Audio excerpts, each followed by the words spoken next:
कैलाश पर्वत एक ऐसा रहस्य जिसे आज तक नहीं सुलझाया जा सका। हम सभी जानते हैं कि कैलाश पर्वत पर आज तक कोई नहीं चढ़ सका, लेकिन यह पूरा सच नहीं है। एक तांत्रिक कैलाश पर्वत पर चढ़ने में सफल रहा है और वही तांत्रिक है पहला और आखिरी इंसान जिसे कैलाश पर्वत पर चढ़ने की आज्ञा मिली थी। दोस्तों, आज इस वीडियो में हम बात करेंगे तिब्बत के एक खूंखार तांत्रिक की, जिसने 8वीं लोगों की हत्या की, पूरे एक गांव को बर्बाद कर दिया, लेकिन इसके बावजूद वो कैलाश पर्वत जैसे पवित्र जगह पर चढ़ने में सक्षम रहा।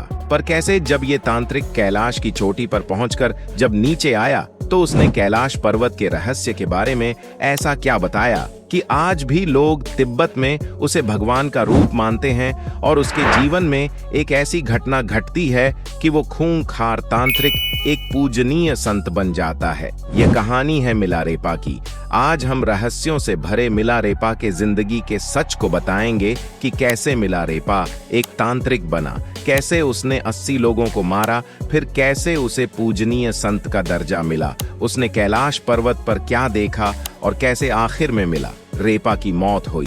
11वीं शताब्दी में उत्तरार्ध में तिब्बत के दक्षिणी भाग में स्थित एक गांव में थोपन नाम के लड़के का जन्म हुआ था, जिसे हम मिलारेपा के नाम से जानते हैं। मिलारेपा का बचपन आराम और प्रेम में भी था। वो इकलौता पुत्र था। उन्हें हर खुशी मिली। उनके साथ उनकी छोटी बहन भी थी और परिवार का जीवन बिल्कुल खुशियों से बीत रहा था। लेकिन कहते हैं ना, कोई भी समय एक जैसा नहीं रहता है, और ऐसा ही हुआ मिलारेपा के साथ। जब मिलारेपा केवल 7 साल के थी तो उनके पिता की अचानक मौत हो गई। इस मृत्यु ने परिवार को आर्थिक और भावनात्मक रूप से हिलाकर रख दिया। अंतिम समय में उनके पिता ने एक वसीयत तैयार की, जिसमें यह लिखा हुआ था कि मिलारेपा जब तक बड़े नहीं हो जाते तब तक उनके चाचा और चाची मिलकर उनकी देखभाल करेंगे, उनके संपत्ति का प्रबंधन करेंगे।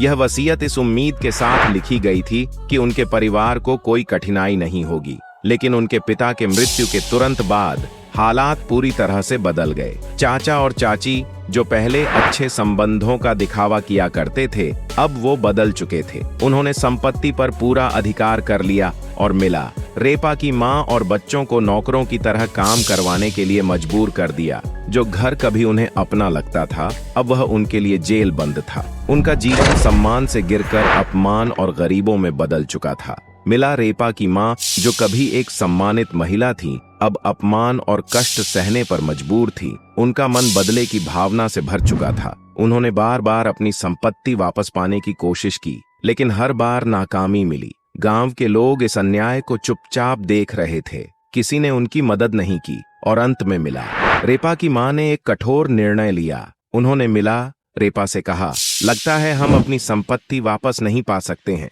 लेकिन हम उनसे बदला तो ले सकते हैं। हम उन्हें बर्बाद तो कर सकते हैं। यह शब्द मिलारेपा की जिंदगी बदलने वाली थी। बदले की भावना उनके मन में गहराई तक समा चुकी थी। उनकी मां की आज्ञा का पालन करते हुए मिलारेपा ने तांत्रिक विद्या सीखने का निर्णय लिया। वह इसी तलाश में गुरु से मिले। उनके आखिरी गुरु थे युंग, एक भयानक तांत्रिक जिनकी शक्तियां अद्वित मानी जाती थीं। युंग के संरक्षण में मिलारेपा ने तांत्रिक विद्या की गहन शिक्षा ली। उनके जीवन का बस एक ही उद्देश्य था, बदला, और इस बदले की ने उन्हें मौत का मंत्र सीखने की राह पर धकेल दिया। दोस्तों, मौत का मंत्र वह मंत्र था जिसे सीखने के लिए मिलारेपा अपने दुश्मनों के बिना सामने आए मार सकते थे। उन्होंने प्राकृतिक शक्तियों को नियंत्रित करना भी सीख लिया, विशेषकर ओलावृष्टि का आवाहन करना।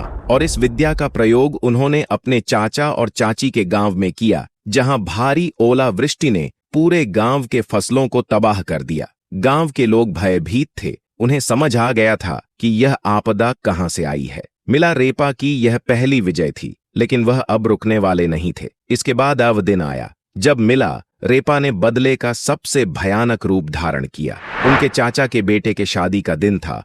पूरा गांव एकत्रित था और मिलारेपा ने इसी मौके का चयन किया। उन्होंने मृत्यु के मंत्र का इस्तेमाल किया। अचानक सांप, मकड़ियां, अन्य जहरीले जीव विवाह समारोह में प्रकट होने लगे। अफरा तफरी मच गई और घर की छत गिर गई। इसमें करीबन 80 लोग मारे गए। मिलारेपा का बदला पूरा हुआ। मिलारेपा की मां को गर्व हुआ। उन्होंने गांव में घोषणा की कि उनका बेटा बदला ले चुका है। लेकिन मिलारेपा के मन में कुछ और ही चल रहा था। बदले की आग में जलने वाले मिलारेपा को अब यह एहसास हो रहा था कि उन्होंने क्या खो दिया है। वह अपराध बोध से गिर गए थे। कई निर्दोष लोग मारे गए थे और बदले से जो संतोष मिलना चाहिए था, अब वह एक भयानक पश्चाताप में बदल चुका था। और यहां से शुरू हुआ मिला रेपा का आत्मिक। इसी समय उनकी मुलाकात एक बौद्ध लामा से हुई, जिन्होंने उन्हें गुरु मारपा के पास जाने की सलाह दी। मारपा एक महान बौद्ध गुरु थे, जिन्होंने भारत से बौद्ध धर्म की गहरी शिक्षाएं प्राप्त की थीं। तिब्बत में उन्होंने एक अनुवादक के रूप में भी जाना जाता था, क्योंकि उन्होंने बौद्ध धर्म के महत्वपूर्ण ग्रंथों का अनुवाद किया था। जब मिला रेपा गुरु मारपा के गांव पहुंचे तो उनके सामने कठिन परीक्षा थी। मारपा ने उन्हें कठोर साधना करने के लिए कहा, जो कभी कभी तो बेतहाशा कठिन हो जाती थी। उन्होंने मिल रेपा से कई कठिन शारीरिक श्रम करवाए, जैसे पहाड़ों से पत्थर उठवा और उन पत्थरों को दूर दूर तक ले जाना। यह सब मिला रेपा के शरीर को थका देता था, लेकिन उनकी आत्मा को जागृत कर रहा था। धीरे धीरे उन्होंने गुरु की शिक्षाओं को आत्मसात किया।